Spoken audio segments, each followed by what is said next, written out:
Welcome to Spiritual Ambition, where we tune in to awaken our divine nature and explore the provocative inner force compelling us toward our fullest potential. If you've achieved external success but feel a deeper calling, if you're tired of dimming your light to fit in, and you know there's a more powerful way to live and lead and love, you're in the right place. Host Donna is a best-selling author, modern-day high priestess, and catalyst for personal transformation. Together, we're birthing a new paradigm of loving leadership, integrating our humanity with divine wisdom as our individual awakening serves collective evolution. Here's your host of Spiritual Ambition, Donna Bond.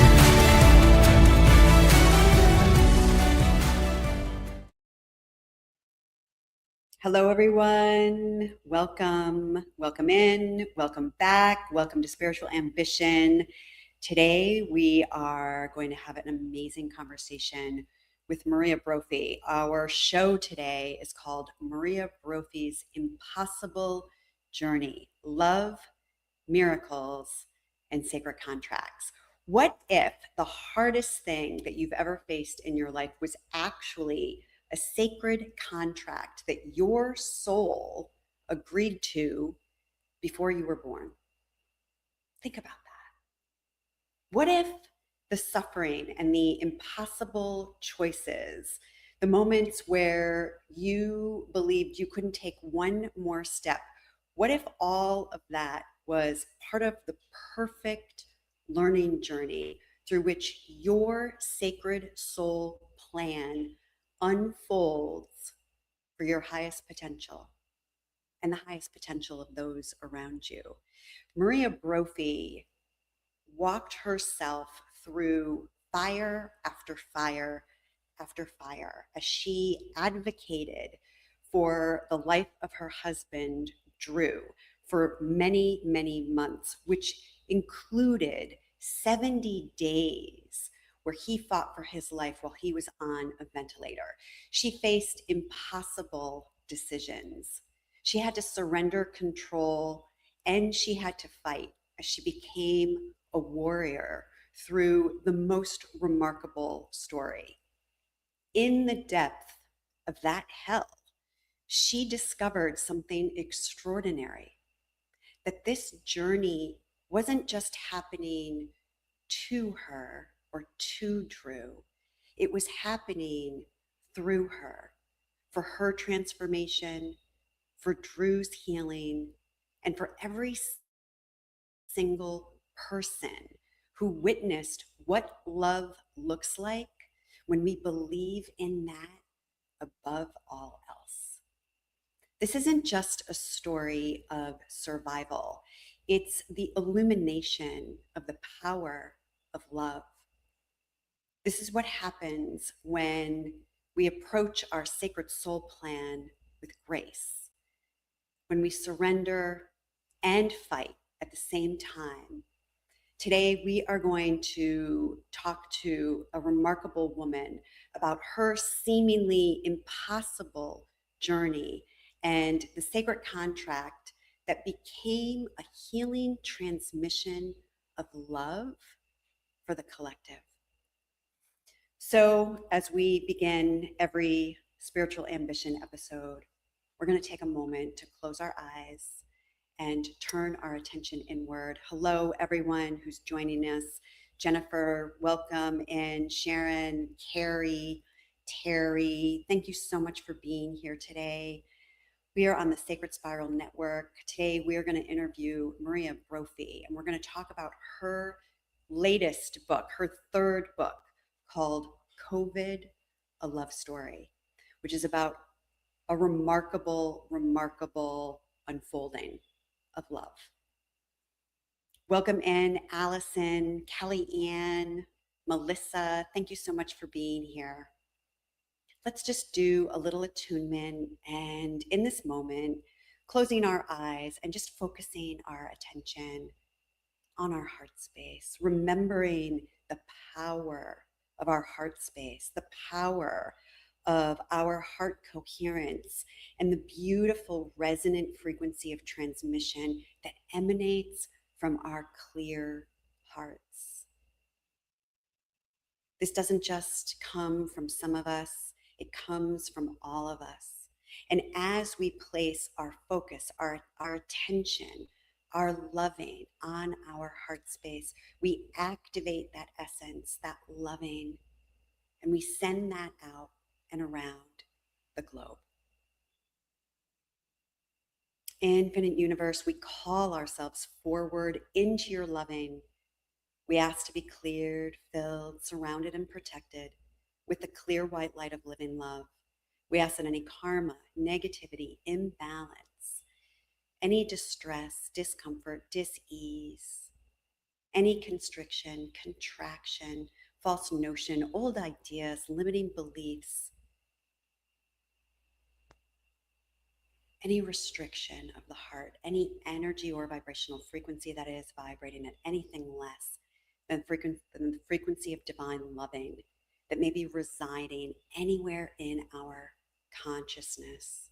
We ask that anything with a resonant frequency less than loving be lifted and transmuted at this time, taken to the highest realms of light and sound, and dispersed back into the nothingness.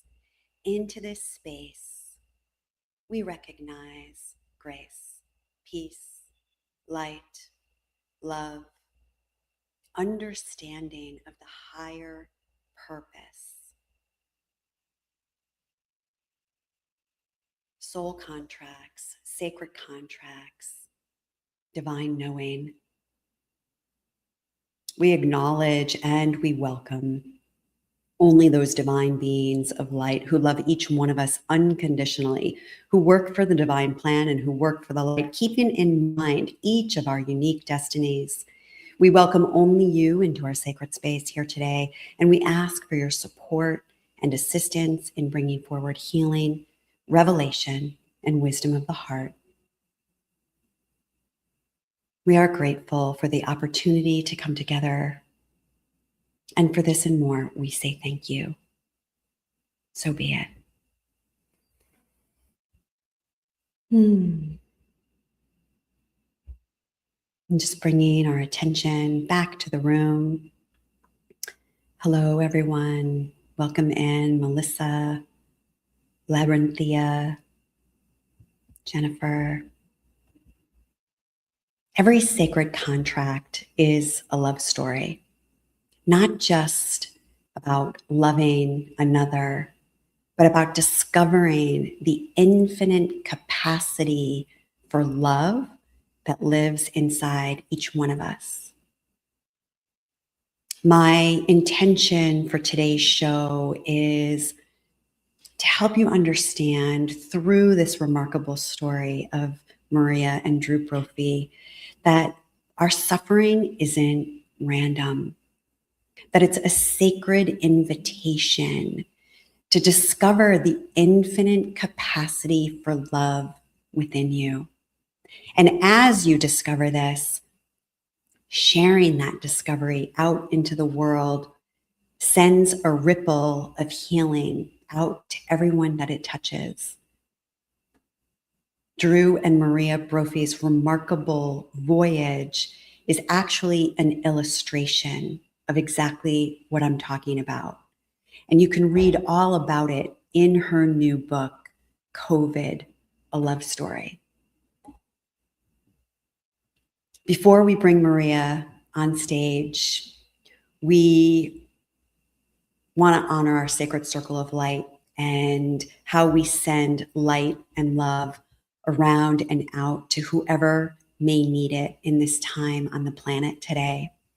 So I do have some names that have been submitted, but if there's anybody that you would like to send light and loving to, feel free to just drop their name in the chat. Hello to Michael, June, welcome in. Kelly, thank you for being here, for all that you do. Today, we're going to send light to Drew and to Maria, to their remarkable community of supporters that really held the container for the miracle that is Drew, living today, breathing today, alive today. We send light to Kelly, to David, to Celia, to Don, to Betty, to Bob, to Eric, Sharon, Maria, Elmer, Daniel, Skylar. And we just take that moment and we exercise our power of intention. And collectively and together, we send that light.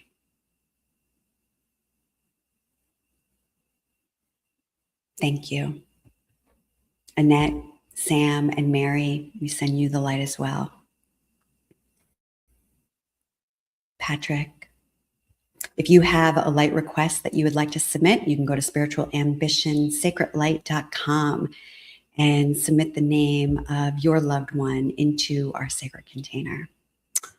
All right, well, listen, Maria Brophy is just an incredible woman. She's a remarkable human on the planet, and I'm so grateful that we're on the planet at the same time. Like, I knew I would get emotional about this because, you know, I have the opportunity to work with so many amazing women, and I have not worked with Maria in a private coaching experience, but witnessing who she is and what she has moved herself through is so exquisite on so many levels. And, you know, I said this to her before we began that, you know, we're not going to tell you a whole bunch of the stories about what is in her book, COVID, A Love Story, because I want you to go buy the book. And I promise when I tell you, this is a page turner, people. This is a page turner. I could not put this down. And as I read this book, and, you know, I was trying to steal time where I could read this book and get through every single inch of it because the story is incredible at every single turn. And as a matter of fact, Kelly, if you want to show the book right now before we even bring Maria on, you can go to mariabrophy.com and you can order your copy of COVID, A Love Story. This is Maria's third book. And I'm going to just give you a little bit of her official bio. Maria is an Amazon best-selling author of her first book, Art, Money, and Success. She also wrote a book called Empowered Women's Circles, and now she has COVID, A Love Story. Maria is an expert on art licensing and deal making and has made it her quest to help artists cultivate confidence in business and feel comfortable when negotiating deals. I think that the work that Maria does is actually very important and sacred on many levels because she is helping artists break free from that old archetype that so many were imprinted with of this starving artist. Maria has created the archetype of the thriving artists, and she helps artists break free from that old mindset so that they can actually earn an income and support their lifestyle by creating and selling their art. Maria has been consulting artists since 2009.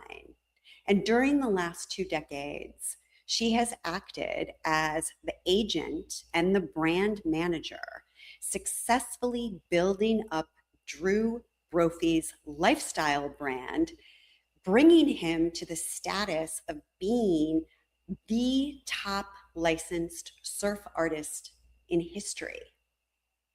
She also saved his life. So without further ado, I would like to welcome to the stage here at Spiritual Ambition, Maria Brophy.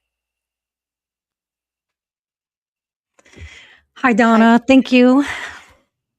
Thank you so much Good for to being see you. here. It's good to see you. It's so wonderful to be with you. First and foremost, how are you guys? Awesome. Awesome, just still trying to figure out life, what to do with what's left of the years on this planet, trying to praying for guidance every day, to be perfectly honest. Every morning I say, "God, Jesus, angels, show me what I'm supposed to be doing today." Maria, it was Carolyn Mace who actually wrote a book called Sacred Contracts. She is an author and a spiritual teacher, and she defined a sacred contract as an agreement that your soul makes before you're born. You promise to do certain things for yourself, for others, and for divine purpose. As I read your book, COVID, a Love Story, I couldn't help but see this and see your journey and you and Drew's union through this lens as a sacred contract, and that this wasn't something that was happening to you and Drew, but something that your souls agreed to walk and to walk through for reasons that are far beyond what your conscious minds could have understood at that time. As I bring this forward and I just throw this on the table right out of the gate, what are your thoughts about you and Drew's epic journey being about a sacred contract? I know that to be true now. When I met Drew in 1996, I was not spiritual at all. I didn't understand or even think about these things. But I do remember the night I met him, I felt like I knew him really well. He was so familiar to me that I was instantly, as my friends would say, obsessed with him. But really, it was, I mean, I guess you could say it was an obsession, because the moment I met him, I was like, I've got to know this guy. And we created this amazing life together. We did a lot of things together. We built a business that people said couldn't be done. We did a lot of things that people said couldn't be done. You can't raise kids and travel the world at the same time and be a business owner. We did all of that. We always did what we wanted to do, but it was really that first week Drew was in the hospital with COVID in 2021 when I realized how serious this was and how frightened I was. I was terrified. And I remember having this thought, this more than a thought, an understanding, a knowing that came from, I don't know where a knowing comes from, but I had a knowing even before I knew how bad things were going to get, that this was a path that we were walking together. And I think logically, I could say, well, I had that knowing because when I look at all the things that led up to him being hospitalized, it was all these weird things that went wrong. And you can't have that many things go wrong without there being a purpose. For example, we always traveled with a COVID kit. We were traveling. It was the only time I had ever accidentally left it at home. And the COVID kit had all these remedies. And so that was the first one. Then I had a broken thermometer, so I didn't realize how bad his fever was. I had the wrong information on what your SpO2 levels are supposed to be. It was just all these things that just kept happening that went wrong. And then after a certain point, after, he was dying, he did die, he came back, all these things happened. Then it started going in the other direction. And then miracles occurred. So I know that's a long-winded answer to your question, but yeah, when I look back now on all the things in my life, I'm 60 years old, don't tell anybody. And the beautiful thing about getting older is you look back on Yes. all these things in your life, relationship, friendships, things that went right and wrong. And you say everything was preparing me for this Yes. big thing that happened. Yes. Everything was preparing me for this big thing that happened. Like, holy wow. Give us one example of that. The first thought that comes to mind is when Drew's father was dying. And, we live in California. His parents live in South Carolina. And this was 2014. And we were homeschooling at the time. So we were blessed to be able to uproot our family and go to South Carolina and basically quit working for a few months and nurse his father until he died. And his father died at home, and we held him Mm. as he took his last breath. Mm. And the preparation I got from that was dealing with severe medical issues that you can't fix, dealing with, but also dealing with the beauty. There's so much beauty when you are being with this person that you love. And I loved my father-in-law. He was a father. He was the only father I had because my father was not present. So he meant so much to me. And being there and holding him along with other family members as he took his last breath, I saw how beautiful death can be. And I saw the beauty of this life he created. He created a life where all his children were there in the middle of the night as he took his last breath. They were all holding him and praying over him. All 5 of his children and their spouses and my mother-in-law. And that was a life well lived, and that was such a message. What was the learning that you garnered from that supported you in facing every day for a long time whether your husband was going to live or die? One of my jobs that I made up in my own head when my father-in-law was dying, I was trying to save his life through all these alternative treatments, and it didn't work. But in that process, even though it didn't save his life, he was too far gone. In that process, I learned a lot about taking health into your own hands. I learned because I was spending all day, every day studying how to get nutrition into the body, how to flood your body with nutrition. So I think it was a lot of those practical things that I learned. And I learned a lot about love because I wasn't taught that as a child. I was not taught love because I was not loved as a child.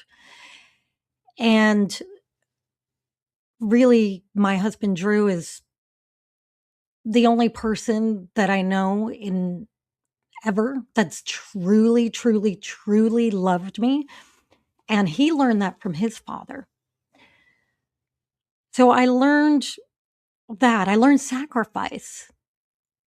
I learned, I actually cried when my father, so I'm not a crier. I hold in the tears. I always have my whole life.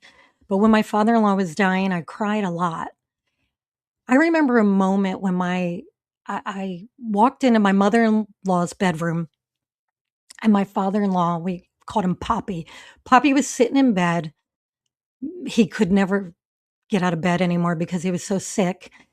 And I saw this side of my mother-in-law. She's a wonderful lady, but German, little, not real. Uh, what's the word I'm looking for? Huggy, lovey. Affectionate. Yeah, Yeah. that's the word. Affectionate. She's not real affectionate. But I happened to be in the bedroom doing something, and I watched her walk in and look at my father-in-law, look at Poppy, and say, "Honey, how are you today?" And she brought him something to drink, and it was just something. I started crying. I started bawling because I knew we only had like days left with him. And I had to run out of the room because I didn't want him to see me crying. But I saw this affection and this love, and she never let herself lose it in front of him. And I think I learned that from her because when Drew was at the end of his life, or we thought he was, I never let him see me cry.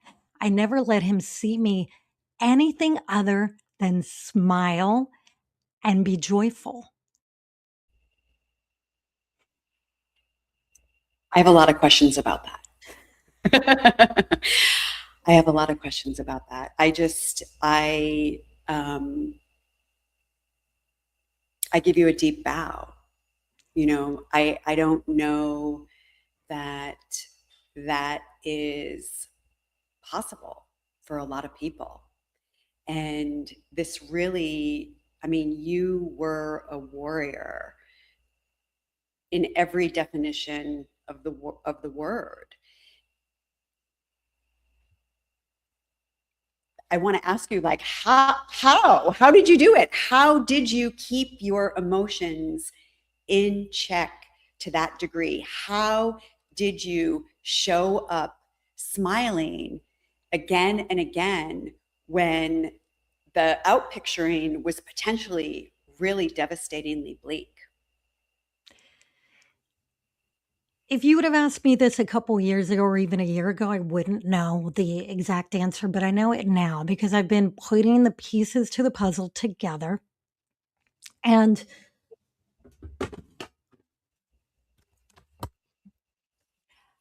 I have to preface this by saying I'm not a religious person. I was never a follower of Jesus. I was raised Catholic, so that's what happens when you're raised Catholic. You're just like, forget religion. But when my mother used to say, there are no atheists in foxholes. And boy, is there a lot of truth to that, because when I saw that my husband was probably not going to make it, I started calling in all the help I could get. And Jesus, I prayed to Jesus every day. And every day I requested his presence in Drew's hospital room. And I visualized him kneeling down at Drew's bed and holding Drew's hand. And I started every morning with this. And I know Jesus was in there because Drew was saved, not just once, not just twice, but I could name 30 different times he was saved from certain death. One time his ventilator popped out in the middle of the night. Yeah. I mean, there's just so many things that happen. And Drew, like me, not religious, never really talked to Jesus or anything. But when Drew came out of the coma and he was able to write, because he couldn't talk for months, when he was able to write, one of the first things he wrote was about his near-death experience. And then he wrote, Jesus was in the room with me. And I said, oh my God, I sent him in there. I told him to be in there. Like I knew. I mean, there were just so many things that can't be explained, but I was guided and I was praying for things and I was aware of when the prayers were being answered. I was tapping into my intuition on such a level that I made some really crazy, impossible things happen. I was moving mountains, and I was being given information from people I didn't know that helped save Drew's life. I mean, you got to read the book. There's so much. I'll tell you the first big thing that happened. It was a few days after he was put on the ventilator.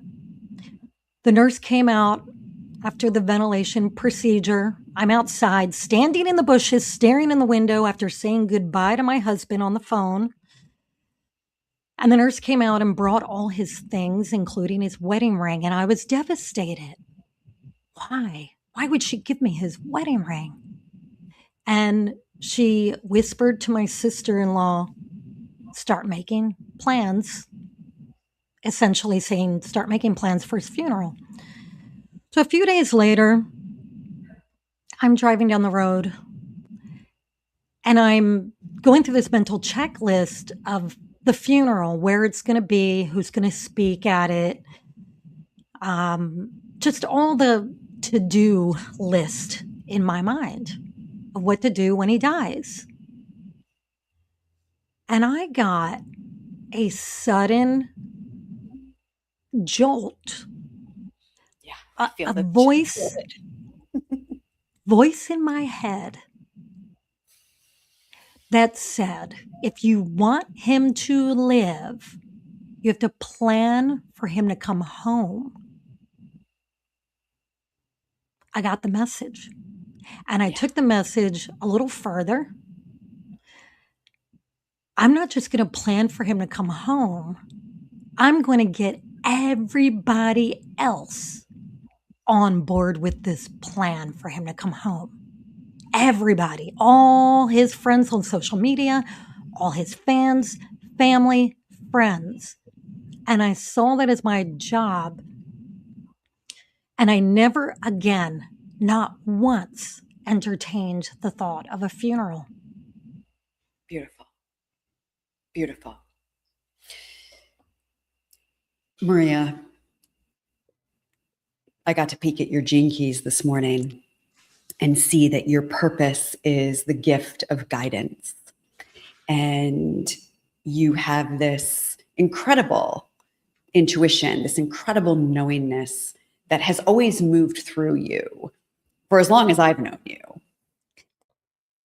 How is your relationship to that inner knowing different today as a result of this experience and as a result of like hearing that voice, hearing that message, and then doing an about face so dramatically and literally and refusing to believe in anything else?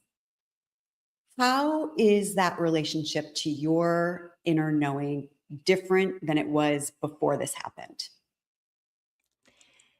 It's 1,000% stronger because I started being very aware of it. I started listening and I started to trust myself. And it's not just trusting myself, it's trusting my awareness of the messages coming to me through other people. That God, universe, Jesus, I don't care what you call it, my higher self, calling in an awareness of what's coming to me as messages. I am noticing synchronicities. I'm noticing patterns that you'll see in a day, a month, a year, a decade. I'm seeing patterns going back millennia. I'm now seeing things I never saw before, and I'm trusting it. I know them to be true, where in the past, I would think it's my imagination or I'm just making things up. I know now when I see something in my mind, when I see how things are put together, how things work, how there's a spiritual war going on, I can see it now. And I can see my role in it, not just in this life, but I can see it in past lives. I don't have any spiritual training other than I took Reiki, but I don't know. Um, I just, I trust in the power of myself and my fellow humans. We have so much power. And I think that was one of the biggest lessons that I got from moving this mountain, saving Drew's life from a certain death. We have so much power within ourselves, and then we have power with our collective tribe and the collective in general. And when we become aware of this power, we can direct it. We can direct it on an individual level, and we can direct it on a group level. And I'm playing with it more and more, and I say playing because it's fun when you start to see what you can do. It's fun. I hope everybody tuning in can hear what Maria is sharing right now and the power of what Maria Brophy is sharing as a result of her extraordinary journey. If you want to read every gripping page of the story, you can get a copy of COVID, a love story. That's one of Drew's paintings on the cover of the book. Maria, how I know that this is a sacred contract is another sort of delineation that Carolyn Mace talks about, is that sacred contracts are about the relationship that we have to our own spiritual power and to our personal power. So you're literally addressing this right now, and you're speaking to this. Share a little bit more about how you realized that power inside of yourself as all of this chaos and these uncontrollable events were happening, where you had to surrender to some degree at the same time that you were fighting systems and bureaucracy and naysayers, like the naysayers after the naysayers after the naysayers. How did your personal and spiritual power come to be as strong as it is today?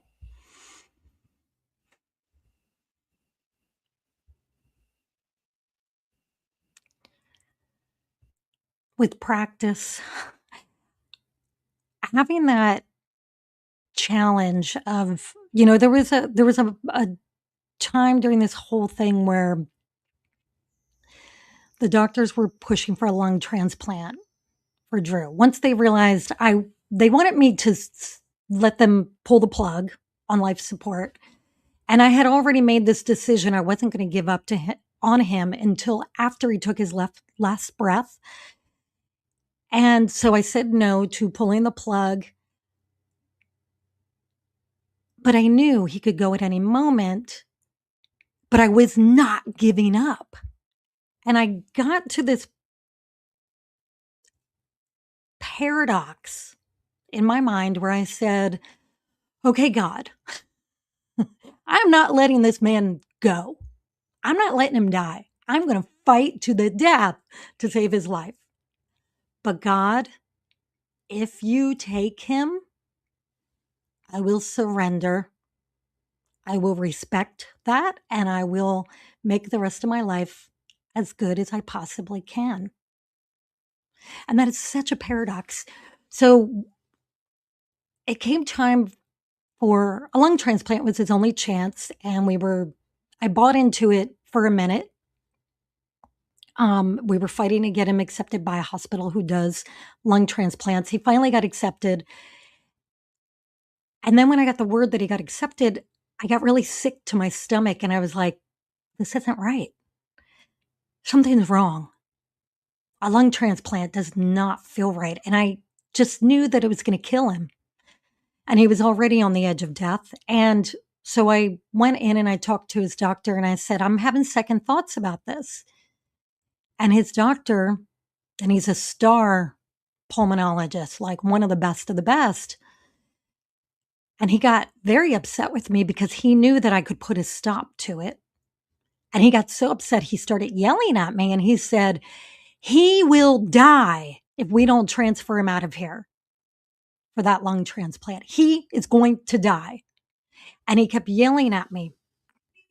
And then he stormed out of there because he did not want me to change my mind on it. I left the hospital. I broke down and cried. And I was saying, God, this is too big. This decision's up to me. I'm not a doctor. The whole hospital's telling me he needs a lung transplant. My stomach is telling me it will kill him. God, I can't do this. And I broke down and I said, God, I'm giving this to you. You are going to decide. And as soon as I said that, I felt this weight lift off my shoulders and I just let it go. 2 hours later, I get word from the hospital. We've got bad news. USC decided, after all, not to accept your husband for the lung transplant. What a miracle. And guess what? He didn't need one. It would have killed him. It would have. Oh. So that's like trusting your gut, right? Trusting your gut, even though all these people that are so much smarter than you, collectively, his entire team of doctors had 100 more years of medical training than I did. Yeah. I know when we walk a path like this, when we are in a sacred contract, we have to confront parts of ourself that we ordinarily keep hidden. And I know you talk a little bit in the book about old patterns of people pleasing. So I wanted to bring that forward. And, you know, as we look deeper today at your growth, your transformation, your evolution, tell us a little bit about some of these parts of yourself that maybe we would call them the shadow aspects that you had to have a face off with, right? That you had to confront and love and move through in order for your gifts to be birthed through this events. I've had to deal with, so my shadow self cannot stand to be criticized. I cannot stand to not be loved by every single human on the planet. I can't stand. It deeply hurts me, and I'm getting better with that. I did get criticism from some people, and some of them were people very close to me that I really care what they think. And the criticism went like this: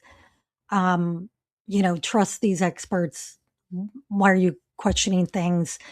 Also, don't think you're the reason that he's alive today. Like, really, and I never gave myself credit for saving his life until a year ago.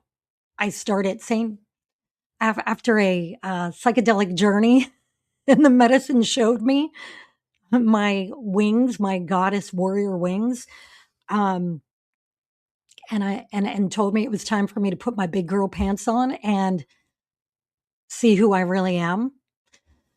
And stop playing like this little girl that doesn't know anything and is afraid to be criticized. And,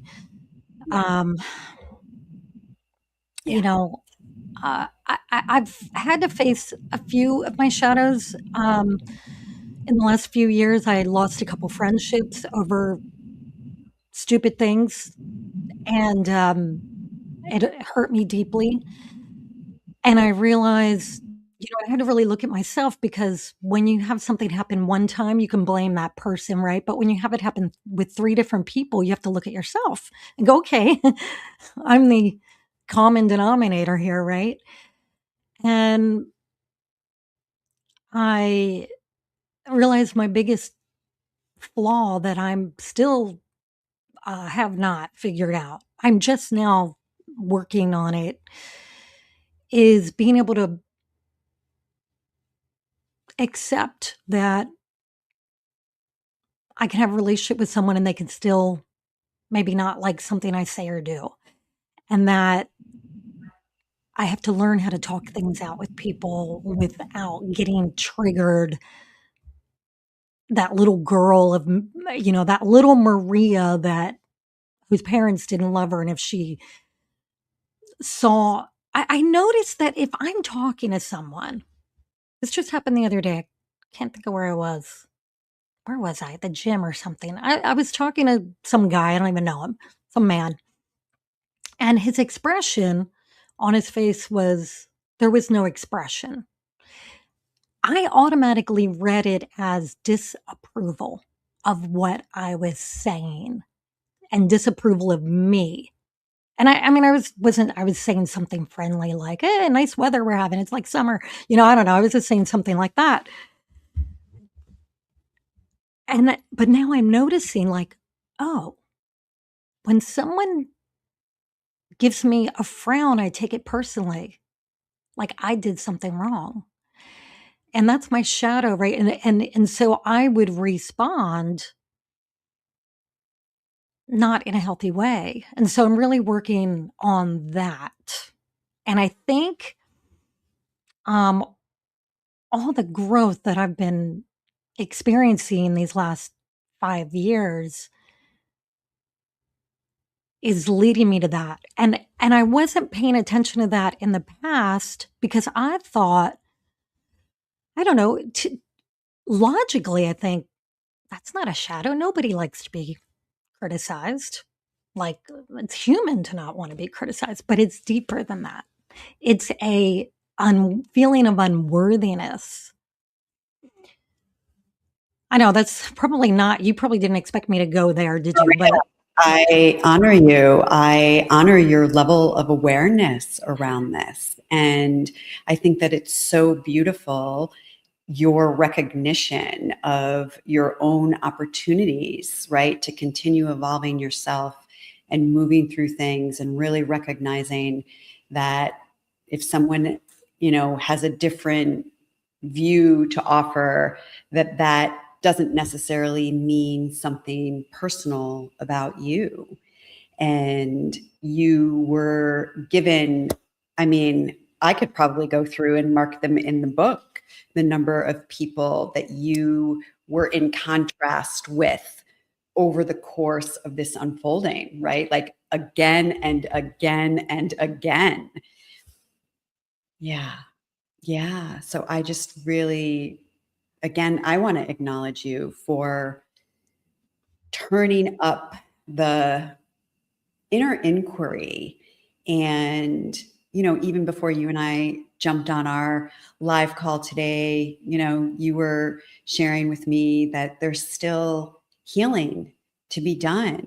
There's sorting through so much of what unfolded and being able to make sense out of all of it.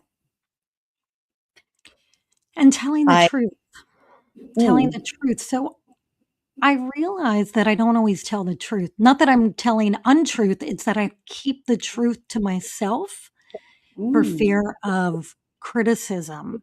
And that's a message. It's funny, how I said earlier, uh, the universe sends you messages through other people. And Drew and I were recently on a cruise in Croatia. It's the best vacation we ever had. And we were on this private little yacht that we had a bunch of friends with us.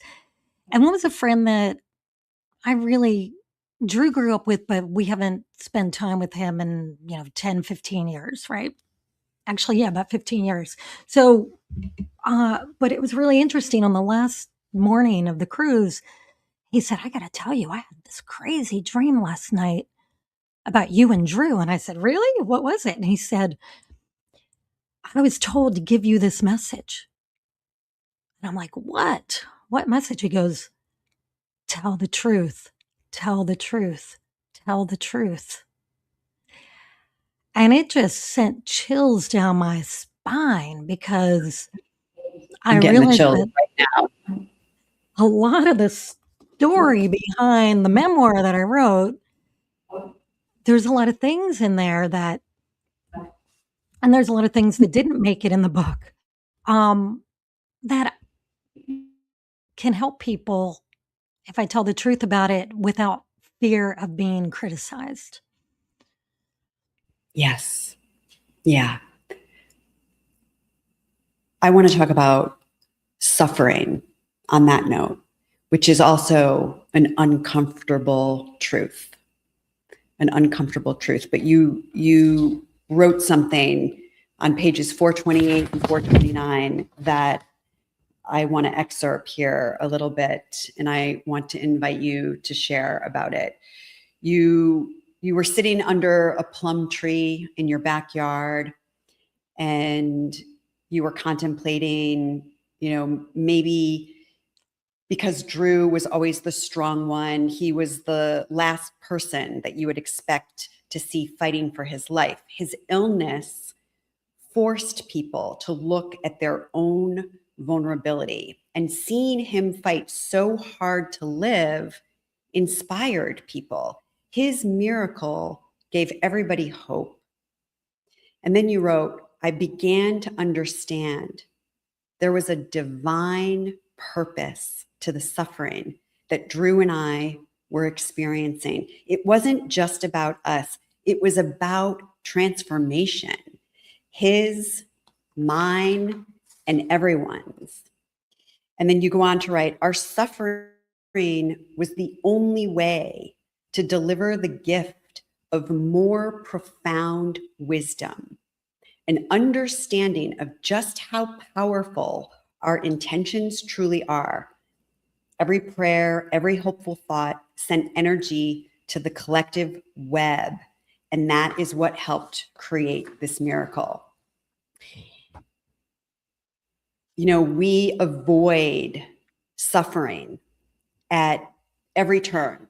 We medicate ourselves, we numb ourselves with everything from television to pharmaceuticals to drugs and alcohol. We go out of our way to avoid suffering at all costs.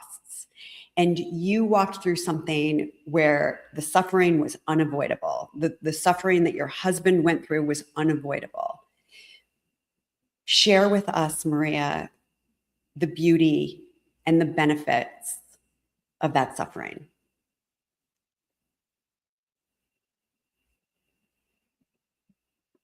Well, once you go through something difficult like that, you realize how strong you are.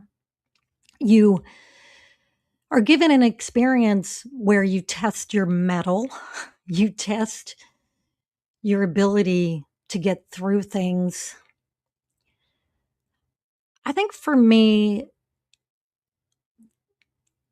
I learned to be more compassionate for other people. I had no idea people were going through things like this every day. There's some woman or man mourning or begging their spouse to make it through something tough in the hospitals. People with their children, sick children. So the suffering made me way more compassionate towards people. And not just people that I know are suffering, but people that I don't know. Because a lot of people that you just walk past in the grocery store are going through something, and we don't know what that is. I don't like suffering. I'm a Taurus. I really like my creature comforts. I like to feel good all the time. I think the way I dealt with that extreme mental anguish every day was well, for one thing, I had a lot of really good friends that lifted me up daily. And I made sure I laughed every day. So I would turn on Sex in the City at night because I love Sex in the City. It just makes me laugh. It's so stupid. And I just took it one day at a time. And I think that I I lived each day. I lived in the moment every day. And I don't normally do that. Um, my mind is always to the future or the past. I guess that's normal. But in the middle of a crisis, for me anyway, I'm in the moment. And I was in the moment for months. And I'll tell you one really beautiful thing that I don't even know if I can put it to words, put it into words. But when Drew came out of the coma and he couldn't talk, and I was in the hospital with him all day, every day, and I got really good at reading his eyes and his energy. And he was writing after a while, he was able to write. Um, because I had to communicate with him, I had to look at him. I had to pick up on his energy. I had to be deeply connected to him. It forced me to be in the moment, and it forced me to feel more, to feel the energy and to feel that connection. And it got to the point where I could read his mind almost. And I remember thinking, wow, that's kind of cool. I also saw that, and this is what's hard to put words to, when you're living life so raw, when you're like living in the rubble of war, there's, you're feeling so much that your pain starts to feel beautiful. I know that sounds weird, and I'm not really saying it right, but I started seeing the beauty of the moments that I have, even though Drew couldn't move and he's hooked up to all these IVs and the future was uncertain. I was, I got into this space where I was feeling so deeply in a way that I never did before, that it was beautiful. And the only word that I can think of to describe it is like this rawness of life. It's like so raw. And I always think about that when I think of, gosh, what if something really crazy happened in the world? We had some major disaster. And I think life will be so raw. It'll like be an adventure. It's sort of like what you mentioned. I was listening to one of your videos earlier today where it's like a 9-minute video you have about the gene keys and you're explaining them. And one thing you said really got me. You said, um, our sole purpose is to have an experience that, and with the experience, our soul grows, something along those lines. And I was Wisdom. thinking about this, right? Yeah, that wisdom can only come through experience. And, most of us are so trapped in our minds, and our minds want to like get all the info and collect all the data and have all the knowledge so that our ego can feel safe and right. But the soul is here for the experience. And it's here for the experience because the soul is interested in wisdom. And our soul is our true divine essence, which is comprised of love. And so this brings us back to really the beginning of where this all started, that this journey, which is a sacred contract between you and Drew, really was about love. And this rawness that you talk about, Maria, was almost like the alchemical fire that creates transmutation or transformation, like that's how we go through it, in the fire, in the rawness, in the suffering. And it's in that that we are distilled, alchemized into the truth of who we are. Beautiful, divine, wisdom-filled beings of light and love. And I know Drew talks about this from his near-death experience, and you have so much of it threaded throughout your book, which is so incredible and beautiful. And you know, the last thing that we do on our show is called the celebration of love's alchemy. And the whole idea of it is being able to bring our love to something that we wouldn't ordinarily bring our love to, because it's that love that transforms it. And it's our love that will transform the world. It was your love that transformed your husband's life and the community that supports you.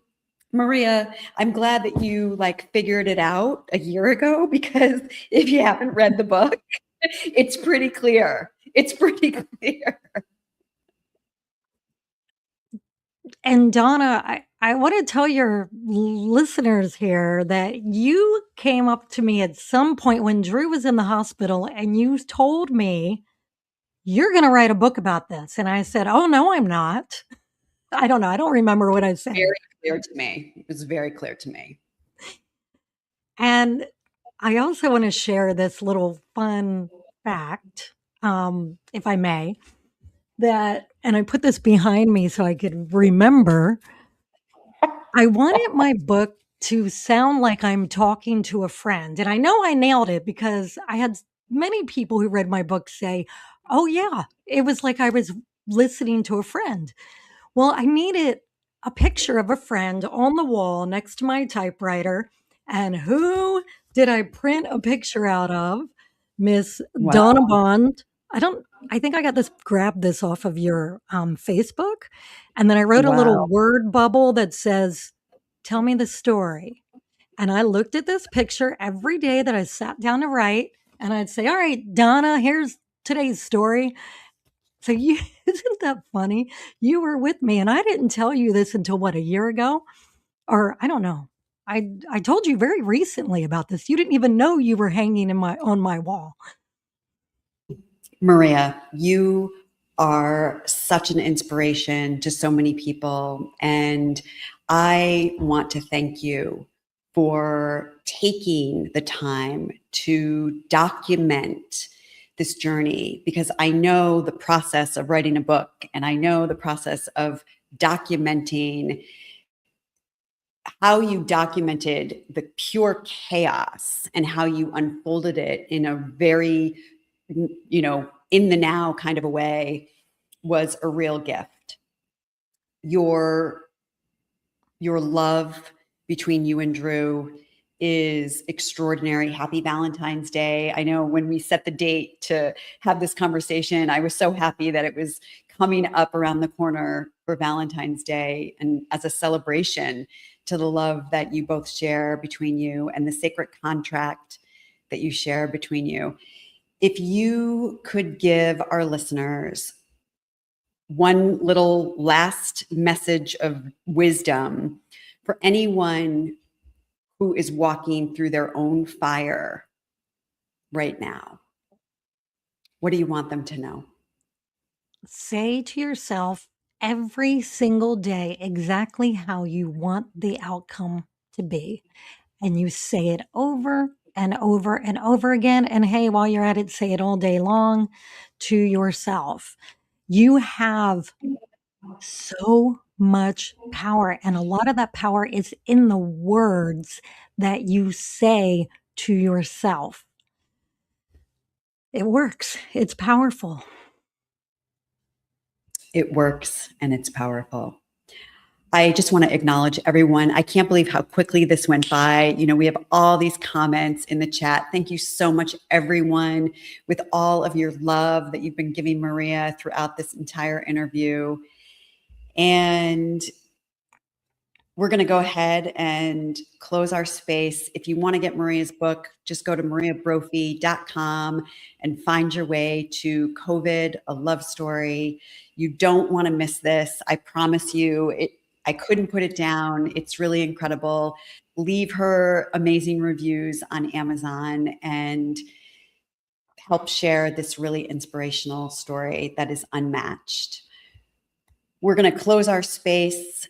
We just close our eyes for a moment and we send love and light and blessings around the world for anyone who might be moving themselves through the fire, through the suffering, through something that is so unbelievable that they don't think that they can take one more step. But we're here to remind you that you can. We're here to uplift you and remember the source of your power is your love inside of you. We are now closing all energetic lines of communication between any of us, closing all open portals, gateways, channels, agreements, and lines of communication between any of us and the spirit world. We are grateful and we say thank you. We are closing this show with love, in love, for love, by love, as love. Maria Brophy, you're amazing. Love you so much. Thank you Love for you, being my here. friend. Thank you for watching Spiritual Ambition today, everyone. Thank you.